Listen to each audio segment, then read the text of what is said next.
hari kiamat.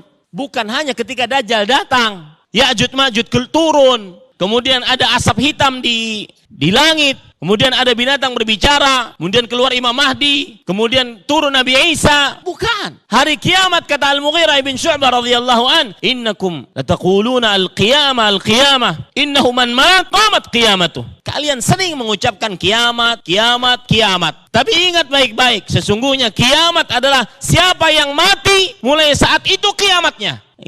Itu keyakinan seorang muslim. Yang mati, mulai saat itu kiamatnya. Sebagaimana seorang ada rohtun, kana rohtun min ashabin Nabi sallallahu alaihi wasallam. Ada sebagian dari para sahabat Nabi radhiyallahu anhum, mereka bertanya kepada Rasulullah SAW, ya Rasulullah, mata sa'ah? Wahai Rasulullah, kapan hari kiamat? Maka Nabi Muhammad sallallahu alaihi wasallam melihat kepada orang yang paling muda dari yang hadir sekitar 10-an orang tersebut. Kemudian beliau berkata, in ya'ish hadha, in yuhram hadha, qamat qiyamatuh. Kalau yang muda ini mati, mulai saat itu kiamatnya. Dari sinilah para ulama mengatakan sebuah kaidah, man mata qamat qiyamatuh. Siapa yang meninggal, mulai saat itu kiamatnya. Tidak perlu nunggu Dajjal, tidak perlu nunggu Ya'juj Ma'juj, nggak perlu. Sedangkan kematian tidak berbau. Apalagi di zaman sekarang, dan nanti saya sebutkan, salah satu tanda hari kiamat adalah mautul faj'ah, yaitu kematian tiba-tiba.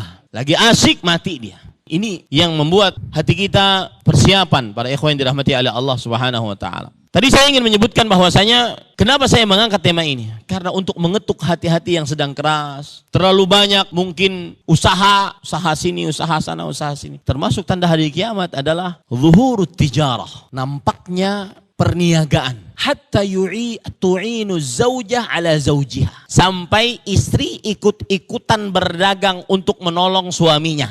Dan itu wallahu alam bisa saja terjadi, termasuk hal-hal yang berkaitan dengan perdagangan online yang dilakukan oleh emak-emak. Di rumah dia bisa dagang. Kurir pengambil barangnya, mengambil dari rumahnya, kemudian dikirimkan. Dia cuma di rumah. Nah, nanti pembicaraan apakah itu buruk Ustadz ataukah tidak, nanti saya akan jelaskan setelah ini. Ini para ikhwan yang dirahmati Allah. Jadi intinya kajian ini untuk mengetuk hati yang mulai kasar, yang mulai keras, tidak masuk ayat-ayat Al-Quran, hadis-hadis Rasulullah SAW. Salat sekedarnya, asal tunai kewajiban. Saat sujud tidak benar-benar merasakan hadis Rasulullah SAW. Aqrabu ma yakunul abdu min rabbih fahuwa sajid, fa'akthiru fihi du'a. Keadaan yang paling dekat antara seorang hamba dengan Allah adalah saat dia sujud. Gak merasakan. Karena hatinya tergantung dengan yang lain. Dia cuma asal sekedar sujud. Seperti yang disebutkan oleh Rasulullah SAW. Fanaqara arba'an. Maka dia salat 4 rakaat dengan begitu cepat seperti